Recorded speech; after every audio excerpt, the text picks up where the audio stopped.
မင်္ဂလာခင်ဗျားတို့ perfume တိကန်ကြောင့်ပြန်ကြိုဆိုလိုက်ပါတယ်ကျွန်တော်တက်ပိုင်မှာဒီနေ့ကျွန်တော်တို့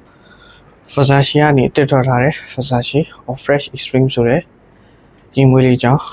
ပြောကြတာပေါ့ဗျာဆိုတော့ box ကတော့တည့်ရတဲ့အတိုင်းပဲ typical designer box ပဲကျွန်တော်ကတော့စမ်းပြီးပြီဆွတ်လဲဆွတ်ပြီးရောင်းလဲရောင်းပြီးပေါ့နော်ဆိုတော့ model design တွေက color ဒီလင် blue color လေးဖြစ်သွားပြီ Versace ကပထမထွက်ထားပြီးသားဖြစ်တဲ့ Versace Dylan Blue color လို့ပုံစံအပြာအောင်လေးသူက All Fresh Extreme ပေါ့နော် EDP concentration Eau de Parfum ပေါ့နော်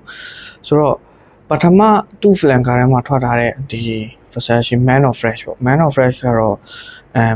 ကျွန်တော်လုံးဝမစွတ်တဲ့ရေမွေးထဲမှာပါတယ်ပေါ့နော်ကျွန်တော်လုံးဝအဆင်မပြေဘူးမကြိုက်ဘူး overly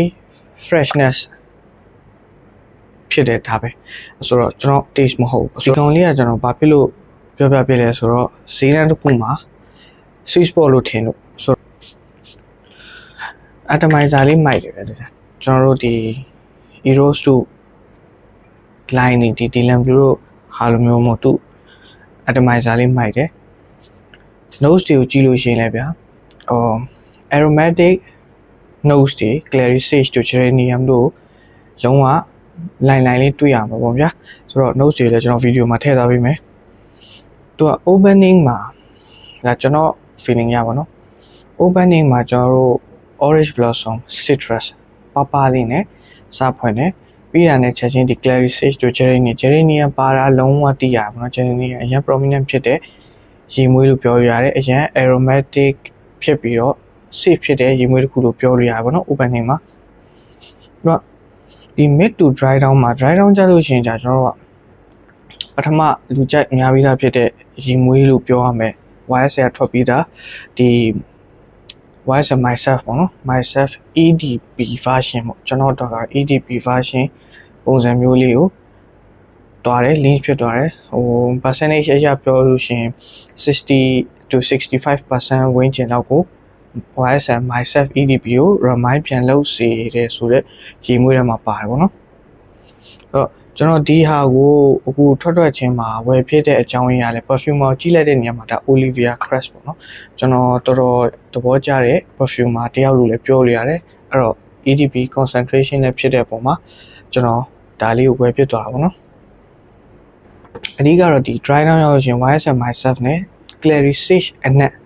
ဒီ lavender ပပလေးနဲ့ clary sage အနက်ပပလေးအဲ့လိုအုပ်ထားတဲ့ဟာမှာ musky ဖြစ်လေး dry down ရောက်သွားတယ် office safe ဘယ်နေရာပဲသွားဖျားသွားကျောင်းသွားကြိုက်တဲ့နေရာသွားရာသီဥတုပူတဲ့ချိန်မျိုးတွေအတွက်ပူပြီးအဆင်ပြေတယ်office safe fragrance ဆိုတော့ဗျာကြိုက်တဲ့နေရာသွားလို့ရတယ်ကြိုက်တဲ့ချိန်သုံးလို့ရတယ်ဘယ်ချိန်မဆိုသုံးလို့ရတဲ့ရေမွေးတစ်ခုဖြစ်မယ် versatile ဖြစ်တယ် performance အနေနဲ့ပထမ all fresh man of fresh တဲ့ဆိုင်တော့ကောင်းလာတယ်လို့ပြောလို့ရတယ်